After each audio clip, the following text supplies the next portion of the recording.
Welcome back to My Mindful Meanderings. I'm your host, Chrissy, and this is part 3 of our eye-opening 6-part series about losing jobs to AI and how it's changing our lives and careers. In our last episode, we explored the human skills that will remain valuable in the AI era. My chat with Matt highlights how empathy, creativity, and real human connection are still irreplaceable in many industries. We look at how certain jobs, from teaching to caregiving, still need that human touch and emotional intelligence. But today's episode takes an interesting turn. We're about to challenge some common beliefs about AI-proof careers and expose hidden risks that most people aren't talking about. If you're working in healthcare, social services, and any government-funded sector, you'll want to pay close attention to this one. In this episode, Matt shares some fascinating insights from his background in adult education and training. He shows us how policy changes have completely transformed entire industries in the past, and why this matters even more now as we're all worried about losing jobs to AI. We're going to cover the risky side of relying on government funding and how policy changes can flip your industry upside down overnight.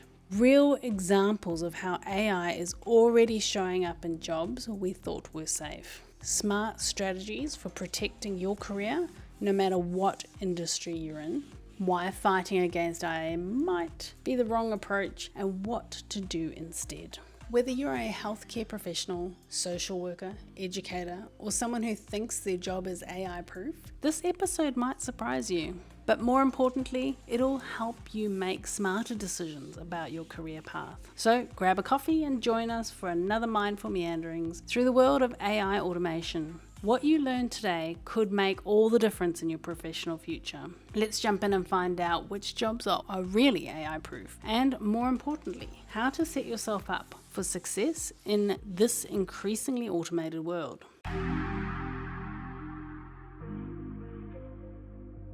I know that there are an incredible amount of government grants out there to encourage people to pursue these types of industries. That's not to say that they aren't worth pursuing. However, my caveat is in when the government is willing to give you lots of money for a certain thing, and then an election comes around and their policies change, be really, really mindful that that policy might be one that affects you, because the reality of the situation is that government will choose to change their story depending on the election year. Of course they will, and that was something that I saw. I mean, a long time before Chris and I met, my background was in adult education and training, specifically in the transport sector.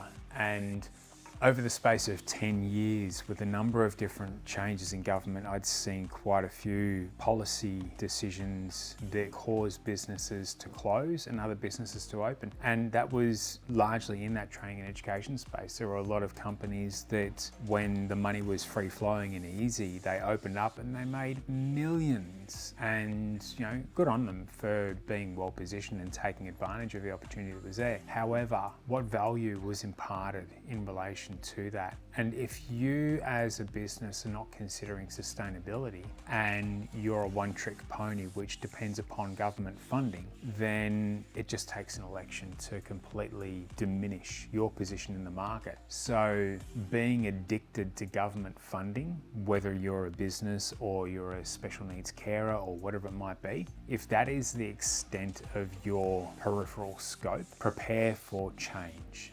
There's certain skill sets like sales which will never be 100% replaced by AI. However, based on the points that Matt has just provided for us, even in these fields where we feel that empathy is required to fulfill a function and therefore we can be compensated for our time, effort, energy, etc., we still need to acknowledge that artificial intelligence is going to have an impact. So you might think that by looking after someone who is elderly is not going to be AI affected, but it will be. Oh, look, the advice and information that you can gain by tapping into that as a resource, if you're a carer, is going to be immeasurable. Absolutely. And say, for example, your skill set is that you are a carer for an aged care facility and one of the residents is experiencing a certain condition which you've never had had exposure to before. Will you go and speak with a colleague?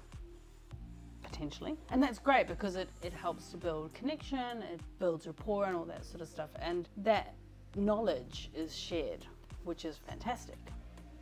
However, I would not be surprised if before you speak with your colleague, you look at your phone and put in www.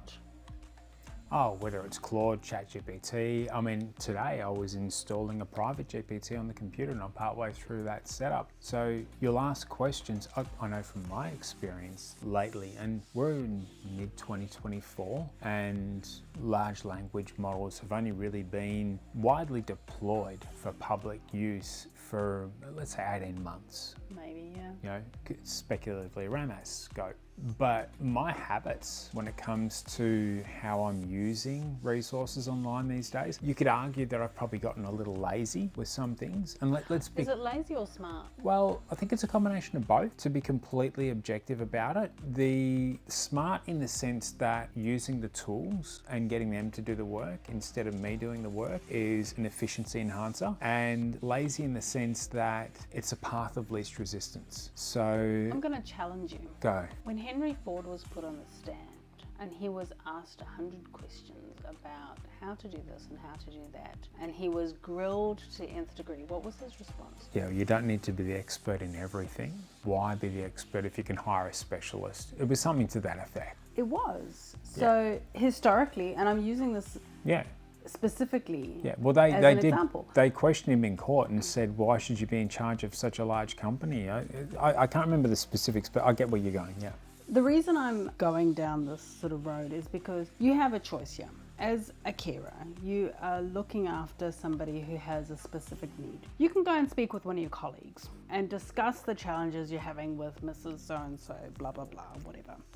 And they can provide their opinion based on their experience, which is great because it does build rapport and it does connect you and you have a human connection, engagement and stuff, which seriously, having worked from home for so long, it is incredibly important and I do not want to dismiss that in any way, shape or form. However, if you connect to an AI technology such as ChatGPT, or maybe there's one out there which is specifically designed for medical, I'm sure there must be. And so if not, there will be.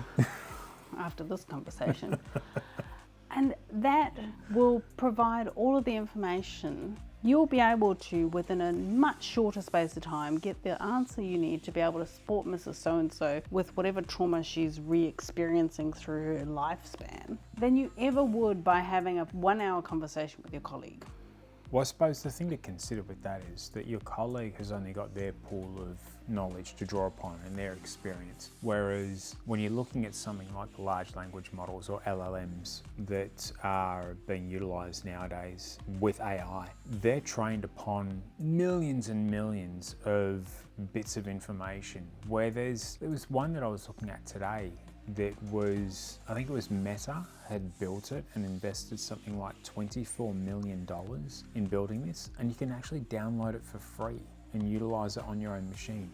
Wow. It takes a bit of work, but the thing is, this has already been done and built, and this thing is trained and ready to go. Now, I don't know, if anyone's got any concerns around how private your data is going to be with, that's a whole nother topic. An AI thing trained by Zuck, but.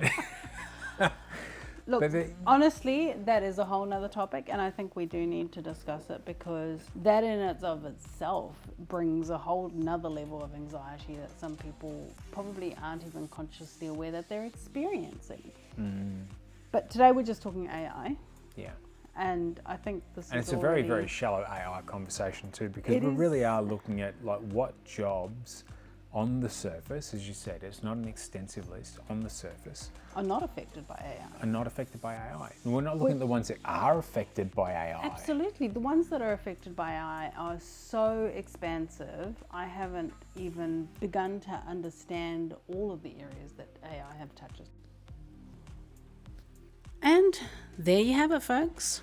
In this episode, we've explored some hard truths about government funding in the AI era and why having a future-proof job might not be as secure as you think. Matt shared valuable insights from his experience in adult education and training, showing us how policy changes can transform entire industries overnight. We've looked at why fighting against AI isn't the answer. Instead, it's about learning to work alongside it. Whether you're in healthcare, social services, or any field that seems safe from automation, we've seen how AI is already beginning to reshape these spaces, sometimes in surprising ways. If you're just joining us on this journey, I really encourage you to check out part 1 and 2 of this series. In part 1, we explored how AI is already integrating into our daily lives, often without us even realizing it. In part 2, we focused on the essential human skills that will help us thrive in this new era.